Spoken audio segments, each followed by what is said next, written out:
출애굽기는 이스라엘 족속의 구원에 관한 이야기입니다. 나아가 이 세상에 영향을 주는 하나님의 백성으로 어떻게 준비가 되어야 되는지에 대한 내용입니다.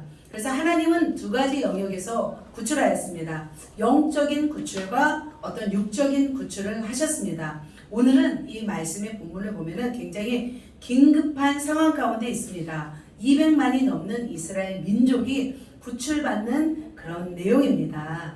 아시겠죠? 그래도 저와 여러분도 그렇게 또 구출받아서 여기까지 온 줄 믿습니다. 네. 끝까지 우리가 구출받아야 될 줄 믿습니다. 네. 자, 지난주 말씀드렸던 주인공이 누구였어요? 요셉이었죠. 다 기억하시죠? 자, 요셉이 국무총리로 있을 때 애굽으로 누가 들어왔어요? 이스라엘 야곱의 그 아들 손자들 해서 70명이 들어왔습니다. 이 70명이 들어온 이 인구가 어떻게 됐냐면 200만 명이 넘는 인구로 세워졌습니다. 그런데 시간이 지나면서 요셉을 알지 못하는 새 왕조가 등장한 거예요. 그래서 이 새 왕조는 요셉을 국무총리로 세웠던 왕조가 힉소스 왕조잖아요. 근데 이 힉소스 왕조는 외부의 사람이라고 말했죠. 그런데 본토 애굽인 출신이 이제는 다 정권을 뒤엎고 왕조가 세워진 거예요. 바로 그 새 왕조는 힉소스 왕조를 몰아내고 이집트를 해방한 그런 투트모스 1세라는 왕으로부터 시작됩니다. 애굽인 출신의 왕이 되었습니다. 그 새 왕조는 바로 누구를 싫어했냐면 바로 이스라엘 민족을 싫어했어요. 왜냐하면 이방 족속이 와서 본토 족속을 몰아내고 왕이 되었기 때문에 힉소스 왕조가 왕이 되었기 때문에 이 이스라엘 민족도 같은 족속이잖아요. 셈 족속인 같은 족속이기 때문에 두려워했어요. 그래서 다시 외부 족속과 손을 모아서 본토인 애굽을 물리칠까봐 두려워하였어요. 그래서 이스라엘 민족을 노예로 전락하게 하였습니다. 그리고 노예뿐만 아니라 또 어떻게 했어요? 여자아이가 태어나면 살리고 남자아이가 태어나면 나일강에 던져서 죽이라고 했던 거예요.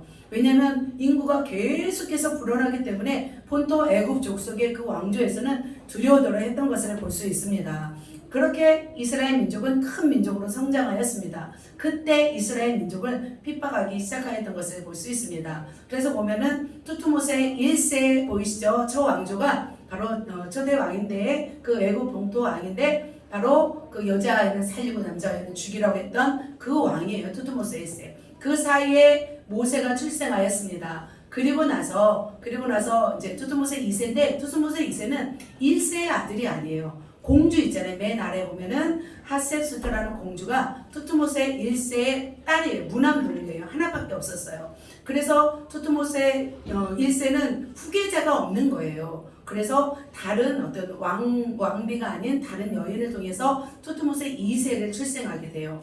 그래서 사실은 유일한 사람이 하셉수트인데 여자가 왕이 될 수 없잖아요. 그래서 하셉수트와 투트모세 2세를 결혼시켜요. 이복 동생이에요. 결혼시키고 이제 뭐죠? 이렇게 왕위를 계승하고 있어요. 그런데 투트모세 3세는 둘 사이에서 낳은 아들이 아니에요. 투트모세 2세가 다른 여인을 통해서 낳은 아들이 바로 투트모세 3세인 거예요. 그래서 하셉수트는 본인이 지금 왕비로서 지금 정권을 잡고 있지만 투트모세 3세보다는 자기가 뭔가 자기 아들을 통해서 이어가고 싶어 하겠죠. 그래서 투트모세 2세, 3세로서는 뭐 알 수가 없으니까 바로 하셉수트는 누구를 입양해요? 모세를 입양해요. 그래서 나일강에 떠내려온 그 모세를 입양하여서 양자로 삼는 것을 볼 수 있습니다. 자, 모세는 아버지가 아므람, 어머니는 요게벳이었습니다. 그리고 누이는 3세. 모세가 태어날 당시에 미리암은 7세였고 형 아론이 3세였던 것을 볼 수 있습니다. 그러니까 하나님의 섭리 가운데 이러한 역사가 일어났던 거죠. 그래서 자세히 보면 이렇게 나와 있습니다. 투트모세 1세와 그 아들 투트모세 2세, 딸 그 하셉수트, 그리고 부부가 되잖아요. 2세하고 하셉수트가 부부가 되고, 그리고 나서 하셉수트는 모세를 양자로 삼아요. 그리고 투트모세 2세가 빨리 죽어요. 빨리 죽자 3세가 이제는 왕권을 잡지만 나이가 어려요. 그래서 하셉수트가 섭정을 하게 돼요. 그래서 나라의 왕은 하셉스투인 거예요. 그래서 어디 보면 양자로서 얻었던 들어왔던 모세가 차기의 백권 후보였던 거죠. 그러나 모세는 어떻게 돼요? 애굽인을 죽이고 도망가는 그런 신세가 되는 것을 볼 수 있습니다. 자, 왕위를 계승할 왕자가 없었기 때문에 하셉스투는 모세를 그 양자로 맞이하고 언젠가는 모세도 왕이 될 수 있는 상황이었던 거죠. 이렇게 이런 상황이 바로 애굽의 왕조의 그런 상황이었습니다. 자, 모세는 이런 상황에서 자라나게 되었습니다. 이런 상황에서 자라나게 되어서 40년간은 왕국에서 살았습니다. 쫓겨나서. 그리고 미디안 광야에 가서 40년을 살았습니다. 그리고 이스라엘 민족을 인도하여 광야에서 또 40년을 산 사람입니다. 그에게 목적은 뭐였냐면 이렇게 왕이가 될 수 있음에도 불구하고 애굽의 왕이 될 수 있음에도 불구하고 애굽의 화려함을 다 내려놓고 이스라엘 백성과 함께 고난받기를 즐거워했다고 말씀하고 있습니다. 바로 노예 생활을 하고 있는 이스라엘 백성을 건져내고 인도하여 약속의 땅에 정착하는 사명이 바로 모세의 사명이었습니다. 200만 명에서 300만 명에 가까운 민족을 이끌고 어려운 광야를 통과하여서 약속의 땅으로 들어가서 하나님의 국가를 형성하는 것, 그것이 모세의 사명이었습니다. 그런데 모세에게도 어려운 일들이 있었습니다. 그렇게 해서 미디안에서 40년을 마치고 다시 이제 애굽으로 와서 대결했던 왕이 누구예요? 아멘호텝 2세였어요. 수토모스 3세가 죽고 이제 나중에 이제 그때 이제 열재앙을 맞이했던 왕은 아멘호텝 2세였던 것을 볼 수 있습니다. 놀라운 기적과 기사를 바로와 신하들 앞에서 행했습니다. 그래서 10가지 재앙을 통해서 항복하기를 원했지만 바로 아멘호텝 2세는 굉장히 강팍했습니다. 그래서 어떻게 해요? 하나님께서는 10가지 재앙을 내리셨어요. 그 10가지 재앙이 뭐예요? 이렇게 보여있지만 피게이파는 악독하고 우매하여 흙 속에 매장되었다. 이렇게 저는 외웠습니다. 흑암의 건세 마지막 장자의 죽음. 피게이파는 악독하고 우매하여 흙 속에 매장되었다. 이렇게 저는 10가지를 외우고 있습니다. 그래서 10가지 재앙을 통하여서 정말 바로에게 하나님의 위대한 역사를 보였음에도 불구하고 마음이 강박했습니다. 그래서 어떻게 해요? 계속해서 하나님의 명령을 모세는 계속해서 말하고 그 바로는 계속해서 타협안을 제시합니다. 이렇게 9가지까지요. 9가지 재앙을 마치고 10가지 재앙 마지막 할 때 장자의 죽음으로 인해서 이렇게 출애굽을 하는 것을 볼 수 있습니다. 어떻게 했냐면 첫 번째로는 아까 아멘호텝 2세가 타협안을 제시했잖아요. 첫 번째로는 어떻게 하라고 했냐면 이 땅에서 너희가 너희 하나님께 제사를 드리라. 첫 번째 타협안은 그냥 이 땅에서 제사를 드리라. 모세는 이스라엘 민족을 데려가서 이제 하나님께 제사를 드리라고 하니까 너는 이 땅에서 제사를 드리라 이렇게 했습니다. 자, 두 번째 타협입니다. 두 번째는 뭐라고요? 제사를 드릴 것이나 너무 멀리는 가지 말라. 또 이렇게 말하고 있습니다. 그러면서 이제 세 번째로는 너희 장정만 가서 이제 여호와를 섬기라. 계속 이제 10가지 재앙이 강해지니까 바로는 이렇게 계속해서 타협안을 제시하고 있습니다. 그리고 네 번째로는 여호와를 섬기되 너희 양과 소는 머물러 두고 양과 소는 놓고 가래요. 그리고 너희 어린 것들은 너희와 함께 갈지니라. 이렇게 출애굽기 10장 25절에서 말하고 있습니다. 그러나 모세는 끝까지 타협안을 거절하고 하나님의 말씀대로 행하였습니다.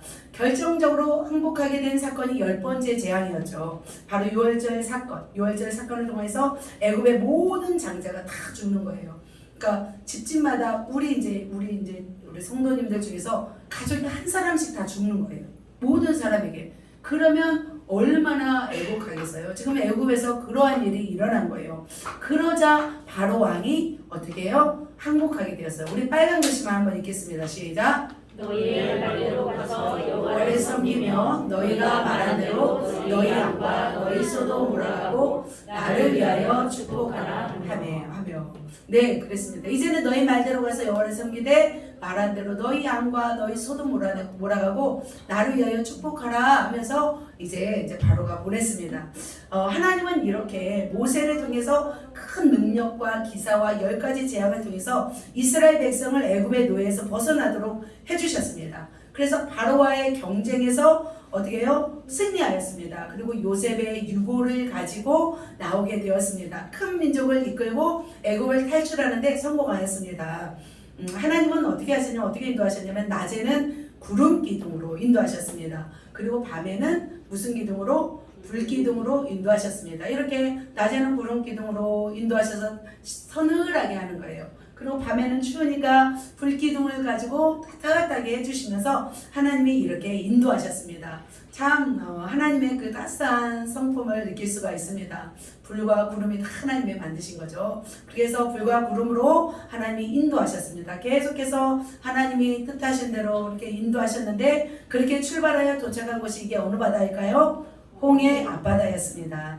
기쁨도 잠시였어요. 엄청난 상황이 또 펼쳐지고 있는 상황이에요. 10가지 재앙으로 인해서 애굽이 초토화가 되었잖아요. 그럼에도 불구하고 도착한 곳이 홍해 앞바다였는데 너무나 이제 또 어려운 상황이 펼쳐지고 있습니다. 자, 홍해는 이런 바다입니다. 바다와 믹돌 사이 비하이로다 곧 바알스본 맞은편 바닷가에 장막을 치니라. 하나님이 이곳으로 인도하셨어요. 홍해 앞바다까지 인도하셨습니다. 그런데 홍해가 펼쳐지고 있는 이 상황에서 누가 왔어요? 애굽의 군대가 찾아온 것을 보고 있습니다. 같이 읽습니다. 바로가 곧 그의 병거를 갖추고 그의 백성을 데리고 갈새 선발된 병거 600대와 애굽의 모든 병거를 동원하니 지휘관들이 다 거느렸더라. 선발된 병거 600대 그리고 백성을 데리고 오고 애굽의 모든 병거를 다 동원하여서 쫓아온 거예요. 얼마나 정말 이렇게 막 쫓아온 거죠. 이스라엘을 향해서 또 뒤에 막 어마어마한 그 전차 부대잖아요. 그렇게 쫓아온 것을 볼 수 있습니다. 그들은 어떠냐면 물론 이제 폐물도 가지고 왔지만 그들은 가난하고 집도 없고 옷도 없고 돈도 없고 음식도 없고 병원도 없고 학교도 없고 도로 시설도 없고 복지 정책도 없고 그러니까 열악한 환경인 거예요. 굶주림과 두려움과 뿐만 아니라 불확실함이죠. 어디로 가야 될지 모르는 그런 또 사방의 위험이 도사리고 있는 이런 상황인 거죠. 이런 백성인 거예요. 어떻게 보면 세계 최대의 난민이죠. 지금 보면은 이스라엘 백성은 난민이었어요. 그 당시. 왜냐면 나라를 지금 떠나서 방황하고 있는 사람들이기 때문에 최대 난민이었습니다. 그리고 그들은 아직 무엇으로 세뇌되어 있어요? 노예 근성으로 세뇌되어 있습니다. 그렇기 때문에 두려움에 휩싸이고 있습니다. 말씀 보면은 백성들의 모습이 이런 모습이죠. 그래서 이스라엘 백성은 심히 어떻게 해서 심히 두려워하여서 여호와께 부르짖는 모습을 볼 수 있습니다. 그리고 나서 또 누구를 원망하냐면 바로 모세를 또 원망하는 것을 볼 수 있습니다. 출애굽기 14장 12절에 보면 우리가 애굽 사람을 섬길 것이라 하지 아니하더냐. 애굽 사람을 섬기는 것이 이 광야에서 죽는 것보다 낫겠노라 하면서 또 모세를 원망하는 것을 볼 수 있습니다. 이렇게 애굽의 고된 노예 생활에서 잠시 해방이 됐지만 기쁨의 노래를 불렀지만 기다리고 있는 것은 진퇴양난의 그런 상황이었던 것입니다. 뒤에는 애굽 군대가 쫓아오고 앞에는 홍해 바다가 놓여 있는 그런 모습입니다. 바로 이런 모습을 의미하는 한자 성어가 뭐예요? 시작! 사면초가 라는 뜻입니다. 네 방향에서 적군이 부르는 노래가 들린다는 뜻이에요. 초나라의 노래가 적군 사방에서 들린다는 뜻입니다. 이 뜻은 뭐냐면 사방이 모두 적으로 둘러싸여 있는 것을 말해요. 그러니까 전쟁을 할 때 적들로 둘러싸여 있는 거예요. 나 혼자 있고. 그러면 사면초가라고 할 수 있습니다. 도망갈 수도 없고 싸울 수 없는 그런 상황인 거죠. 자, 이렇게 해결할 수 없는 아주 어려운 상황을 만났을 때 바로 우리는 사면초가의 상황이다 이렇게 말하고 있는 것 같습니다. 우리도 이 땅을 살아가는 동안에 이러한 일이 일어나지 않으리란 법이 없습니다. 일어날 수 있습니다. 예를 들면 그러죠. 갚아야 빚은 막 산더미처럼 쌓여 있는데 빚쟁이들은 계속해서 쫓아온다면 그거 너무나 고통스럽다는 이야기를 들은 적이 있습니다. 저는 그렇게 빚쟁이에서 쫓겨본 적은 없고 카드사에서 이렇게 전화 온 적은 많이 있습니다. 그것도 굉장히 힘들어요. 카드사에서 막 집요하게 전화 오거든요. 매일처럼 언제 갚을 거냐 딱 그 시간 23일이거든요. 그러면 목사님은 놓고 도망가 버려. 전화 끄고 있어요. 참 우리가 복역자할 때 참 카드 빚에 이렇게 돌려막는 시절이 참 그립네요 이제는. 자 그리고 또 집은 비워져야 하는데 다른 어디 집이 없을 때 진짜 진퇴양난이죠. 전쟁 중에 목숨을 겨우 건졌는데 앞에 낭떠러지가 뒤에 적군이 쫓아오고 낭떠러지가 있을 때 그때 진퇴양난이고, 또 사자를 피해서 막 겨우 도망이 왔는데 앞에 뭐가 있어요? 네, 호랑이, 곰이 있으면 굉장히 두려운 상황입니다. 바로 이런 모습이 바로 진퇴양난이라는 것이죠. 애국 군대가 있어서 뒤로 갈 수 없고 앞으로가 홍해가 있어서 갈 수 없는 상황이 바로 그런 모습입니다. 그러나 이런 말 있잖아요. 뭐죠? 하늘이 무너져도 솟아날 구멍이 있다 라고 하는 말이 그냥 있는 말이 아닌 줄 믿습니다. 우리 앞에 놓인 기가 막힌 현실 속에서 우리는 어떻게 이 난간을 헤쳐나가야 할까? 우리는 말씀 속에서 우리는 찾아봤으면 좋겠습니다. 그래서 오늘 이 말씀을 통해서 깨달음의 시간, 그리고 말씀을 잡고 승리하는 저와 여러분 되시기를 예수님의 이름으로 축복합니다. 자, 세계 최대 난민 구출 작전 성공 비결 첫 번째입니다. 뒤에는 적군, 앞에는 홍해가 있을 때 우리가 해야 할 일은 첫 번째, 두려워하지 않기입니다. 출애굽기 14장 13절에 보면은 너희는 두려워하지 말고, 누가 말했어요? 모세가 말하고 있습니다. 호랑이에게 붙잡혀가도 물려가도 뭐예요? 정신만 차리면서, 제가 설교 준비하면서 그런 얘기가 계속 생각이 났어요. 그래서 그냥 나오는 말이 아니구나. 정말 말대로 안 되는 상황이 펼쳐질 때 많은 사람들은 대부분 찾아오는 것은 무엇이에요? 마음의 두려움인 것 같습니다. 사실은 두렵지도 않은데도 두려움이 엄습해 오면은 감당하기 어려운 거예요. 그래서 두려움이라는 것을 우리는 내쫓아야 될 줄 믿습니다. 아담이 최초의 죄를 짓고 하나님이 두려워 숨는 순간부터 우리에게 두려움이 찾아왔습니다. 그래서 사단 마귀는 우리에게 뭘 조장해요? 두렵게 하면서 두려움을 조장해서 사람을 마귀를 무섭게 하는 것을 볼 수 있습니다. 그리고 허수아비 아시죠? 참새들이 나락을 먹지 못하게 하려고 사람의 형상을 만들어 놓은 게 바로 뭐예요? 허수아비입니다. 누구를 두렵게 하기 위해서? 참새를 두렵게 하기 위해서 만든 거예요. 그러나 영리한 참새는 허수아비를 알아봐요? 알아봐요. 모자 위에도 막 앉아있고 하잖아요. 참새가 우습게 보고 있잖아요. 그래요. 그렇습니다. 우리는 바로 이 영리한 참새가 되어야 될 줄 믿습니다. 하나님이 우리에게 주신 것은 두려워하는 마음 아니요 오직 능력과 사랑과 근신하는 마음이라고 하셨습니다. 우리는 참새 2마리가 한 아사리온에 팔리는 것을 아시는 하나님, 우리의 머리털까지 세시는 하나님을 두려워하기를 원하십니다. 그리고 인간을 지옥에 멸하실 수 있는 하나님만을 두려워하기를 원하십니다. 자, 오늘 본문에도 보면 애국 군대가 쳐들어오고 앞에는 홍해가 놓여 있습니다. 그리고 백성이 기운을 잃고 지금 두려워하고 있습니다. 실제적으로 많은 가축을 데리고 왔고 어린 아이들 데리고 왔기 때문에 탈출 어떤 속도가 느릴까요? 빠를까요? 애국 군대보다 훨씬 느려져. 그렇기 때문에 이스라엘 백성은 어떤 이 불안한 심정을 누릴 수가 없었습니다. 그래서 이 환란에 빠진 인간은 바로 자기의 본성이 이런 상황에서 드러나는 것을 볼 수 있습니다. 병거로 무장한 바로의 군대는 바로 이렇게 뽀얀 먼지를 일으키며 급하게 출격하고 있는 것을 볼 수 있습니다. 14장, 그렇습니다. 그래서 이런 어떤 추격하는 애국 군대를 보면서 이스라엘 백성은 입을 다물 수가 없는 거죠. 그래서 너무나 무렵고 무섭고 두려운 존재였기 때문입니다. 그래서 이스라엘 백성은 다시 어떻게 했냐면 모세에게 이렇게 말하는 거죠. 매장지가 없어서 우리를 이끌어내 광야에서 죽게 하느냐, 우리를 내버려두라, 이 애굽 사람을 섬길 것이라 하지 아니하더냐, 애굽 사람을 섬기는 것이 광야에서 죽는 것보다 낫겠노라 하면서 원망하고 또 비난하는 것을 볼 수 있습니다. 그러니까 이스라엘 백성은 지금 무엇을 잊은 거예요? 10가지 재앙을 통해서 어마어마한 기적과 이사를 보였던 하나님조차도 잊고서 지금 이렇게 막 두려워두려 하는 거죠. 불기둥과 구름기둥도 벌써 잊었던 것을 볼 수 있습니다. 왜냐하면 그는 평생에 무엇으로 살았기 때문이에요? 노예로 살았기 때문에 그런 거죠. 그래서 그들 앞에서는 늘 주눅이 들어버린 거죠. 우리가 자라보고 놀란 것은 뭐예요? 소뚜껑 보고. 잘하시네요. 소뚜껑 보고 놀란다는 말이 있습니다. 그러니까 이스라엘 백성은 자신들이 상대할 수 없다고 생각하는 존재가 바로 애굽의 군대였던 것을 볼 수 있습니다. 전술에 대해서도 무지했습니다. 무기도 갖추지 못했습니다. 그래서 정말 전차로 무장한 애국 군대를 보자마자 이스라엘 백성은 사기가 떨어져 버린 것을 볼 수 있습니다.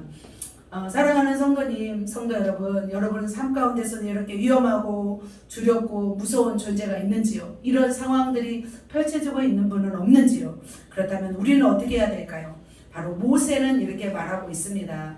바로 한 번 더 있다면 빨간 글씨만 읽겠습니다. 시작. 너희는 두려워하지 말고 가만히 서서 여호와께서 오늘 너희를 위하여 행하시는 구원을 보라. 모세는 담대하게 이렇게 말씀하고 있습니다. 너희는 두려워하지 말고 가만히 있어서 여호와께서 오늘 너희를 위하여 행하시는 구원을 보라. 주님은 이렇게 말씀하고 있습니다. 위기 상황 가운데서 백성에게 두려워하지 말라고 하십니다. 말로 두려워하지 말라고 하며 또 그러면서 하나님이 어떻게 역사하시는지를 지켜보라고 담대히 선포하는 것을 볼 수 있습니다. 모세는 굉장히 강하고 담대하였어요. 또 왕궁에서 자랐잖아요. 또 그리고 모세는 노예 생활 했어요, 안 했어요? 노예 생활을 안 했어요. 그래서 애국 군대에 대해서도 두려움이 없었죠. 그리고 10가지 재앙을 일으켰잖아요. 마찬가지입니다. 우리가 모든 상황을 두려워한다고 해서 해결되는 것은 아닌 것 같습니다. 두려움이 아닌 우리는 담대함으로 맞서야 될 줄 믿습니다. 고양이에게 생쥐가 쫓겨가고 있어요. 막다른 골목에서 다가왔을 때 생쥐는 어떻게 해야 될까요? 두려워해서는 안 되죠. 생쥐가 어떻게 해요? 맞서야 될 줄 믿습니다. 그러면 고양이가 가짜에서 너무 놀래요. 그렇게 놀라고 있을 때 이제 도망가는 거죠. 우리의 적은 상대의 많고 적음이 아닐 줄 믿습니다. 우리 안에 있는 두려움이 우리의 적인 것 같습니다. 그래서 우리는 이 속에 있는 두려움으로 인해서 절망하는 것 같습니다. 그래서 우리 안에 있는 두려움을 내쫓아야 할 줄 믿습니다. 저는 정말 어렸을 때 참 두려워했어요. 그러니까 사는 게 참 두려웠어요. 사람들이 두려웠고 돌아다니는 들개들도 두려웠고 뱀도 두려웠고 학교 가는 길이 얼마나 그렇게 두려운지 몰라요. 그러니까 왜 그렇게 제 안에 이렇게 두려움이 있었는지 몰라요. 사람들이 누가 오면 두려웠고 그런 아픔들이 참 많이 있었습니다. 숨기고 싶은 일들도 많았고 나의 연약함을 말하기도 참 두려웠습니다. 그런데 그 두려움이 어느 순간부터 사라지는 것을 볼 수 있습니다. 바로 제가 예수님을 만나면서부터 두려움이 사라졌어요. 그리고 사람들이 두렵지 않은 그런 사람으로 제가 변화된 것을 볼 수 있습니다. 주님은 이렇게 말씀하고 있습니다. 이사야 41장 13절 같이 읽겠습니다. 시작. 이는 나 여호와 너희 하나님이 내 오른손을 붙들고 내게 이르기를 두려워하지 말라. 내가 너를 도로 인도하라 할 것이니라. 그렇게 두려워하지 말고 우리 담대한 마음으로 살아가도록 하겠습니다. 하나님이 또 말씀하십니다. 두려워하지 말라. 내가 너와 함께하리라. 놀라지 말라. 나는 내 하나님이 되리라. 내가 너를 굳세게 하리라. 참으로 너를 도와주리라. 참으로 나의 의로운 오른손으로 너를 붙들리라. 주님이 지금 여러분에게 하시는 말씀입니다. 우리는 두려워하지 말아야 될 줄 믿습니다. 이번 주부터 전북대로 향하였을 때 두려움 반 설레임 반이었습니다. 전북대생이기 때문에 또 우리 전북에서 최고의 지성이잖아요. 좀 까칠할 줄 알고 우리가 두려웠다면 나아가지 못했을 것입니다. 그러나 두려워하지 않고 담대하신 우리 양용미 권사님, 양소희 권사님을 중심으로 해서 나아가서 복음을 전하고 예수님을 알렸습니다. 예수 믿고 천국 가라는 말은 못하고 예수 믿고 축복받으세요. 예수님이 당신을 사랑하십니다. 이렇게 고백한 걸 볼 수 있습니다. 참 그 모습이 얼마나 정말 하나님이 기뻐하시는 모습이 아닐까. 그 두려움을 극복하는 그 모습이 저는 약간의 두려움이 극복한 모습이라고 생각합니다. 그래서 정말 두려워하지 않고 담대히 나아가시는 우리 전도팀을 칭찬합니다. 우리가 예수 안에서 그렇게 두려움이 아닌 정말 하나님의 능력으로 담대함으로 나아가야 될 줄 믿습니다. 왜냐하면 주님이 누구와 함께 하시기 때문에 우리와 함께 하시고 우리와 함께 한 자가 누구예요? 상대방과 함께 한 자보다 더 많기 때문이에요. 우리가 이동할 때 천군 천사들이 대동하기 때문에 우리는 승리할 줄 믿습니다. 폭풍우 치는 날 배를 처음 타본 사람은 두려움이 뭔지를 알아요. 저는 그때 두려움이 뭔지를 알았어요. 그러나 그 경험도 여러 번 하게 되니까 그 두려움도 사라지더라고요. 이제 풍 치다가 말겠지. 이제 저는 나중에 배를 타면서 그런 모습을 보았습니다. 마찬가지입니다. 우리가 정말 이 상황이 두려운 것이 아니라 내 마음의 상황, 마음에 있는 두려움을 내어 쫓아버린다면 그 상황도 두렵지 않은 상황으로 바뀔 줄 믿습니다. 아멘. 예수님의 이름으로 여러분이 모두 두려워하지 않고 담대해지시기를 예수님의 이름으로 축복합니다. 아멘. 옆 사람에게 두려워하지 맙시다. 자, 두 번째 성공 비결입니다. 두 번째로는 하나님께 맡기기입니다. 두 번째, 자, 두려워하지 말고 누구에게 맡기기? 하나님께 맡기기입니다. 이를 행하시는 여호와, 그것을 성취하시는 여호와이십니다. 믿음의 주여 온전케 하신 예수님을 바라보면서 그분께 맡기는 것이 우리의 일인 줄 믿습니다. 자, 그렇다면 하나님께 맡기기인데, 그러면 하나님이 모든 것을 아실까요? 하나님이 모든 것을 하실까요? 다 하실 수 있고 아실 줄 믿습니다. 홍해 앞으로 인도하시고 애굽왕을 강팍하게 하신 하나님의 뜻이 다 있었던 거예요. 하나님이 만일 이스라엘 백성을 북쪽으로 인도했다면 누구를 만나냐면 블레셋이라는 나라를 만납니다. 그들과 싸우다가 두려워서 애굽으로 돌아갈까봐 하나님은 이 홍해 앞으로 인도하신 거예요. 그리고 하나님은 이 홍해를 가르시고 그리고 그들을 건너게 하셔서 하나님의 위대하심을 보여주시기 위함이었어요. 하나님은 모든 상황 가운데 모든 계획과 뜻을 가지고 운행하시는 하나님이신 줄 믿습니다. 자, 그렇다면 이스라엘 백성을 향한 하나님의 뜻과 계획이 무엇인지 한번 살펴보도록 하겠습니다. 먼저 출애굽기 14장 4절에 보면 같이 파란 글씨만 한번 읽겠습니다. 시작. 내가 그와 그의 온 군대로 말미암아 영광을 얻어 애국 사람들이 나를 여호와인 줄 알게 하리라 하시네. 그렇습니다. 그리고 또 14장 18절에 보면은 내가 바로와 그의 병과 마병으로 말미암아 영광을 얻을 때야 애굽 사람이 나를 여호와인 줄 알리라 하시더니 이렇게 말씀하고 있습니다. 하나님의 뜻을 이렇게 계획을 정리해 보면 뭐냐면 바로와 애굽을 완전히 뭐 하려는 계획이에요? 제거하시려는 계획인 거죠. 그래야 애굽이 하나님이 살아계심을 믿기 때문인 거죠. 바로 그를 통해서 하나님이 영광 받으시기 위함인 줄 믿습니다. 그래서 이스라엘 백성에게는 믿음을 훈련하시고 강인하게 세우려는 하나님의 계획이 있음을 볼 수 있습니다. 자, 이스라엘 백성을 구출해낸 다음에 순조롭게 인도하지 않으시고 홍해 앞으로 몰고 가셔서 위기의 순간으로 만드셨어요. 바로는 이 탈출 경로를 다 알고 있었을까요? 몰랐을까요? 다 알고 있죠. 그래서 궁지에 몰려 있음을 보고서 추격할 욕심이 생겼던 거죠. 그래서 우리가 추격해 오는 것을 볼 수 있습니다. 그런데 이것을 유발시킨 분이 누구시라고요? 하나님이신 줄 믿습니다. 이스라엘을 괴롭힐 것이 하나님의 목적이 아니었어요. 바로 교만한 바로와 애굽에 대하여 돌이킬 수 없는 패배를 맛보게 하심으로 다시는 이스라엘 백성을 공격해 오지 못하도록 하나님이 이렇게 하시기 위한 계획이었던 것을 볼 수 있습니다. 그래서 이스라엘에게는 출애굽이 자신의 힘과 능력이 아니라는 것을 알게 하시는 거고, 또 애굽에게는 뭐예요? 정말 하나님의 능력의 위대하심을 그들에게 나타내 보이시려고 하는 계획인 줄 믿습니다. 그리고 가나안 땅까지 가기 전에 수많은 고난과 수많은 역경들이 펼쳐질 때인데 그것을 하나님께서 믿음의 힘으로 극복할 것을 당부하기 위해서 이것을 보여주시기 위함이었던 것을 볼 수 있습니다. 자, 그렇다면 애굽의 바로 왕은 열재앙 이후에 폭망했을까요? 안 했을까요? 폭망했을 거예요. 우매, 우박, 그 다음에 메뚜기 재앙, 다 가축의 죽음, 다 장자의 죽음, 어마어마한 그런 상황이 펼쳐졌음에도 불구하고 그들이 포기하지 않았어요. 왜 포기하지 않았을까요? 그들에게는 가진 것이 있었어요.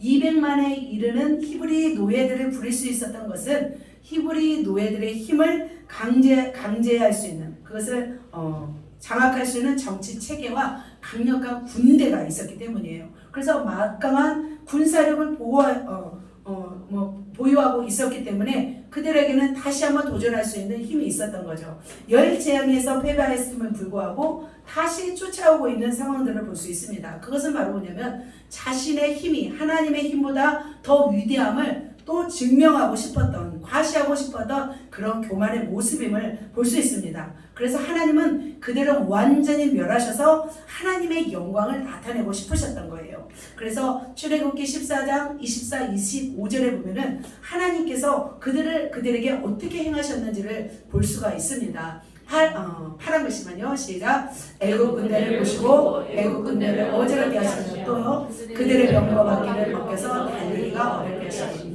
자, 이런 상황이 있습니다. 이런 상황이 어떤 상황이냐면 이제 하나님이 홍해를 가르시죠. 가르시고 그리고 좌우에 벽이 되게 하셔서 이스라엘 건너자마자 애국 군대도 따라 들어와요. 바다 한가운데 들어왔을 때 하나님이 이렇게 하신 거예요. 그들을 어지럽히게 하시고 병거 바퀴를 막 완전히 벗겨서 달리지 못하게 하는 거예요. 그러자 그들이 어떻게 해요? 우리가 도망하자. 그러면서 그들을 위해서 여호와가 그들을 위해서 싸워 애굽 사람을 치는도다. 너무 늦게 깨달았어요. 이스라엘 백성은 너무 늦게 깨달은 것을 볼 수 있습니다.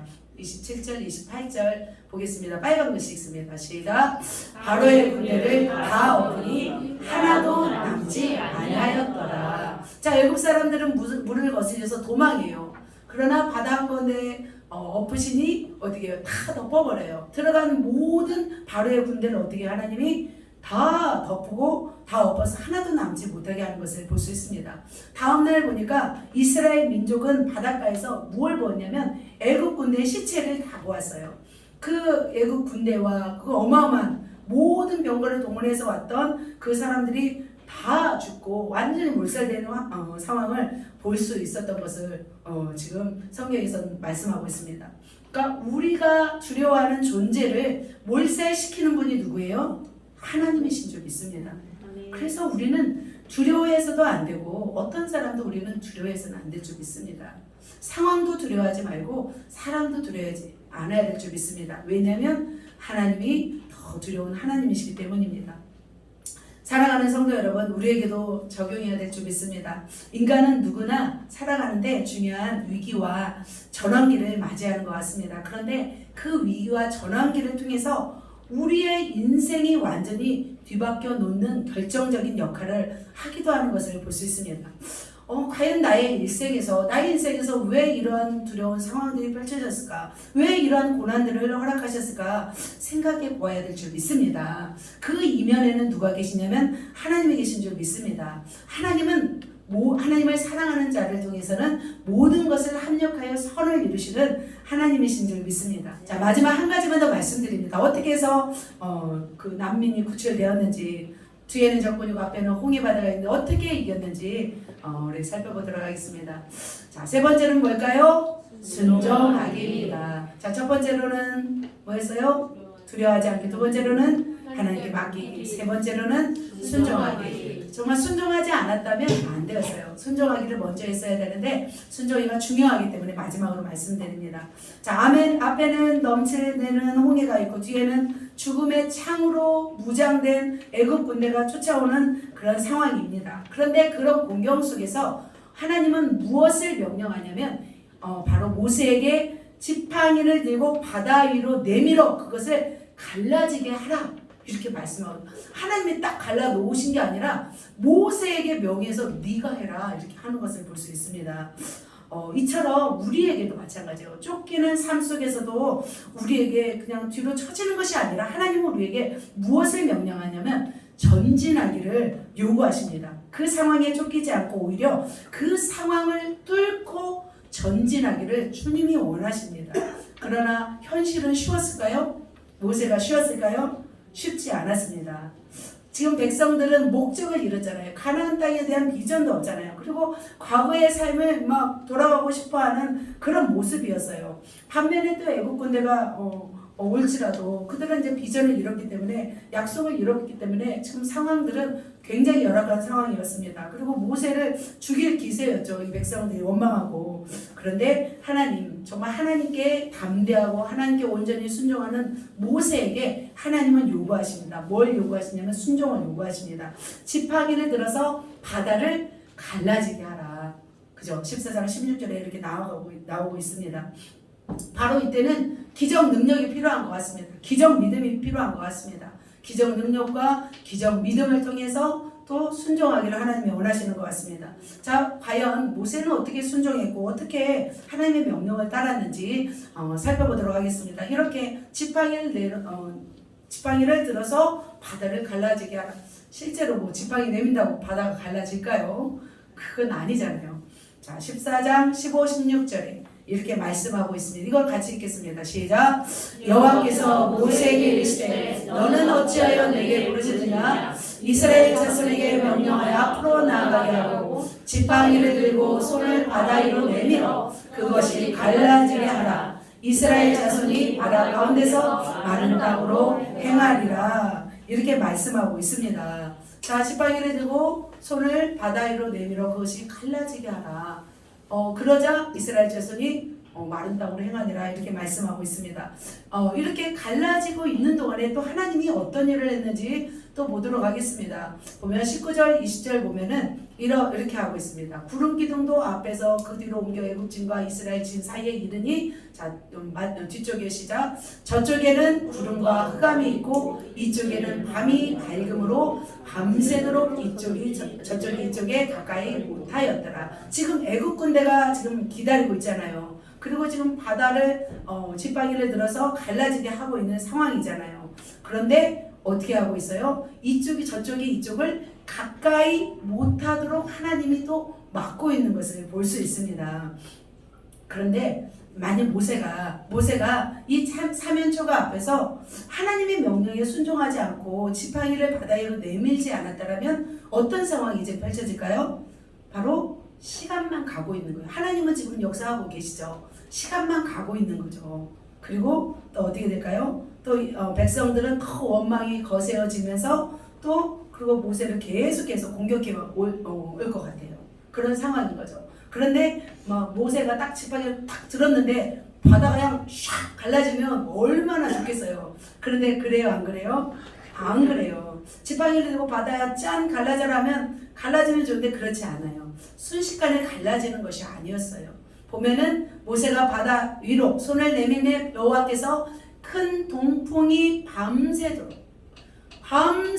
바닷물을 물러가게 하신 거예요.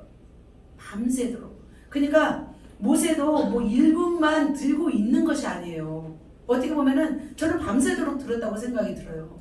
그냥 그 하나님이 갈라지고 있는데 모세가 가서 잡겠어요? 아니죠. 하나님의 순종은 이렇게 끝까지 갈라지게, 하나님이 갈라질 때까지 같이 하는 것이 순종인 줄 믿습니다. 그것이 바로 인내와 함께 믿음의 순종인 걸 믿습니다. 그래서 우리도 이렇게 순종해야 될 줄 믿습니다.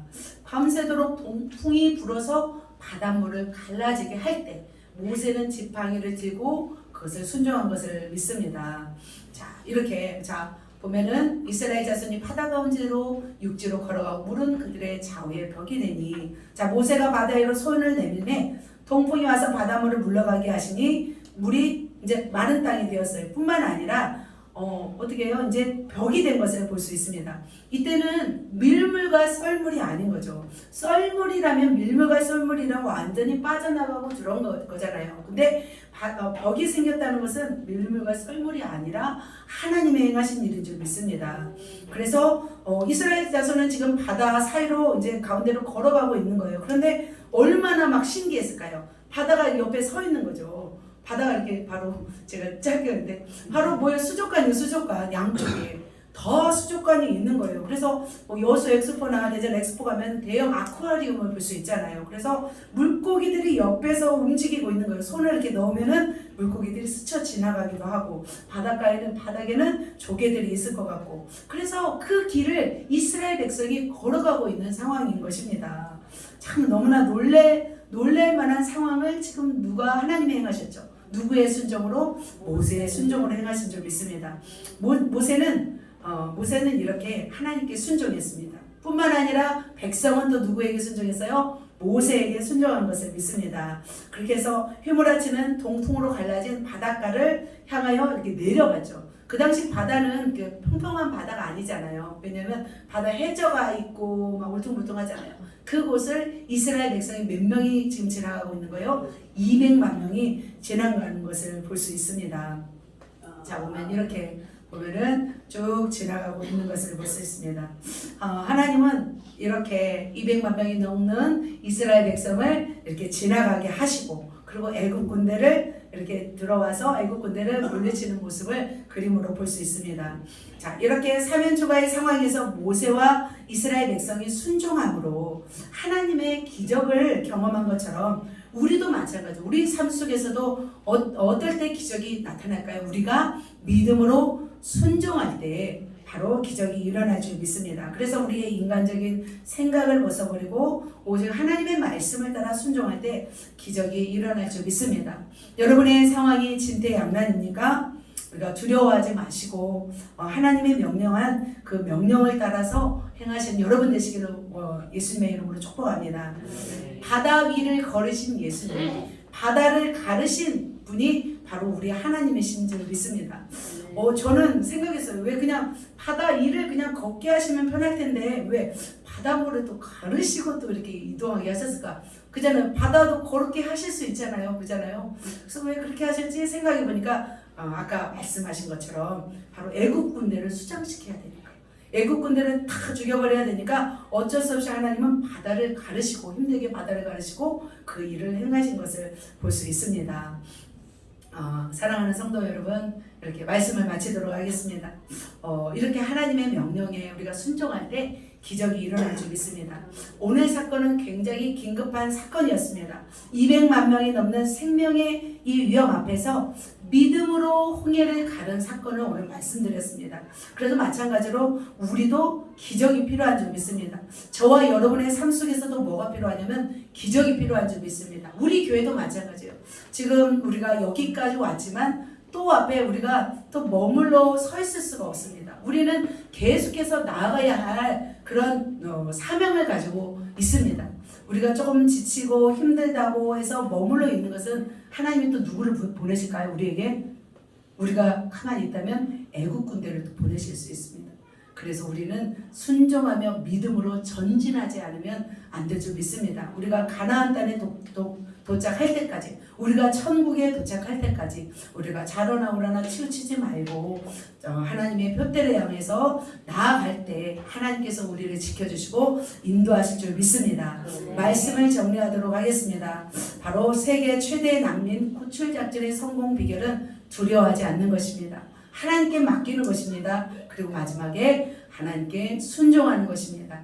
이렇게 하여서 여러분의 삶 가운데 사면 초가의 상황, 진퇴양난의 상황 속에서 승리하시는 저와 여러분 되시기를 예수님의 이름으로 축복합니다. 기도하겠습니다.